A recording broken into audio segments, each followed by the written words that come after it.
There can hardly be a greater question than, how did life begin, and where did we come from? Almost everyone in the past believed that the answer could be found in religion, for the gods created the universe and our planet. Any other idea was unimaginable at the time, but that's not true of today. A few researchers have attempted over the past century to work out how life might have arisen and try to reconstruct this moment of beginning in their laboratories. No one has succeeded so far, but small discoveries are being made all the time, and questions are being answered, and many tests are still being done by scientists. We live in a truly fascinating time, as we're getting closer to unlocking our origins. The effort to understand the origins of creation has sent men and women to the furthest reaches of the world, looking for answers. Some of the scientists in the past were not well liked.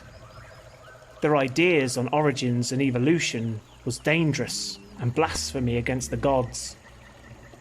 But today we live in the age of science, and scientists are free to conduct experiments without harm. Life on our planet is extremely old. The dinosaurs are perhaps the most famous and extinct species to walk the Earth, and they lived 250 million years ago. And we will cover them in the next episode. About 3.5 billion years ago, the oldest known fossils were found, and were much older than the age of the earliest dinosaurs. Nevertheless, the fossil record may stretch even further, as researchers in 2016 found what appeared to be fossilised living cells, which date back to 3.7 billion years ago. Our world, Earth, having evolved 2.5 billion years ago, is much older still. Biologists, who are scientists that study life, have known for 100 years that all living things are made up of cells, from humans to bacteria. Cells are small bundles of living material that come in many forms and sizes.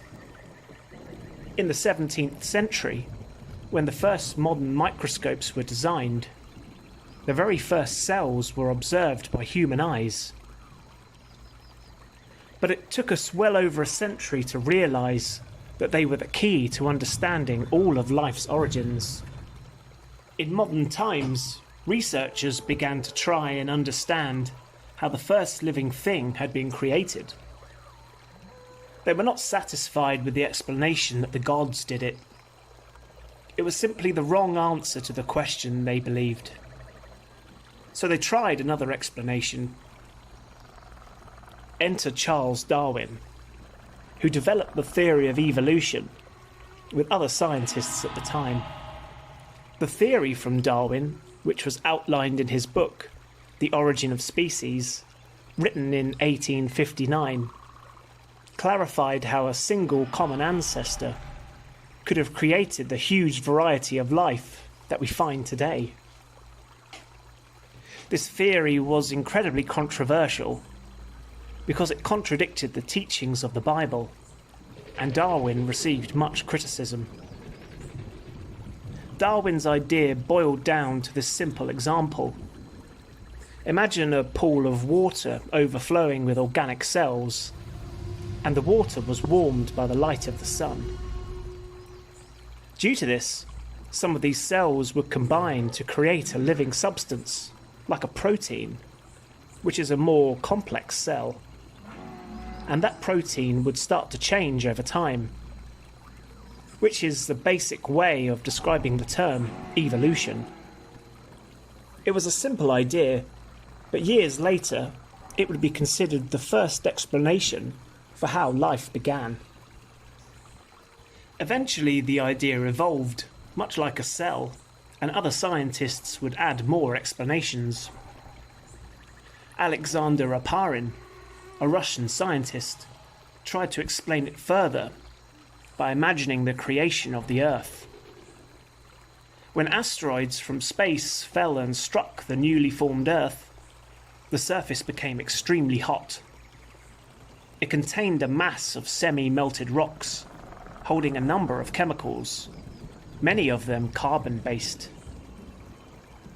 The Earth gradually cooled down, and that created water vapour and steam, and the first rains fell onto the surface. Earth had now formed oceans, warm and rich, with carbon-based chemicals, much like a big soup full of ingredients. Different chemicals then reacted with each other to form several new complex mixtures. Molecules that are the building blocks of life, like amino acids and sugars, were created in Earth's waters, and some of the chemicals began to form tiny systems. And these systems would evolve over long periods of time into yet more complex systems, like DNA. Inside DNA would be genes. Since the beginning of life, genes had been passed from parent to child and contained information to form life. In other words, parents would make copies of their genes and pass them on to their children. And it originated from the very first living cell all those years ago. We as humans may not look like dinosaurs or birds, but our cells tell us that we are very similar when looked at under a microscope. The simplest life forms are microorganisms, such as bacteria, each one containing a single cell, and they are by far the most numerous organism on Earth. The tree of life, which is a big family tree starting from our origins to us, indicates that a form of bacteria was ours and every other animal's very first ancestor. Each living thing, including you and me, comes essentially from a single cell of bacterium, and we share this common ancestor with all life. An example of a common ancestor today is that there are over 340 breeds of dog, yet they all come from one kind of wild wolf that existed many years ago. A similarity that we as humans have with other animals that we get from our common ancestor is that we share the same 5-fingered bone structure in our hands, much like other animals that have paws, wings or flippers, such as dolphins and cats. The smallest difference in colour or design can help an animal or plant survive and reproduce better in the wild, and this is known as natural selection, where nature decides what small things to change based on things like environment. We of course cannot know for sure what happened 4 billion years ago at the very start. The best we can ever do is draw up a story that is consistent with all the evidence that scientists have found. Evolution teaches us to respect every living thing, from plants to fish, for they are our cousins, and we all have a common ancestor that we share. When we finally have all the answers nailed down, it will tell us about how likely life is formed throughout the universe, and where to look for it.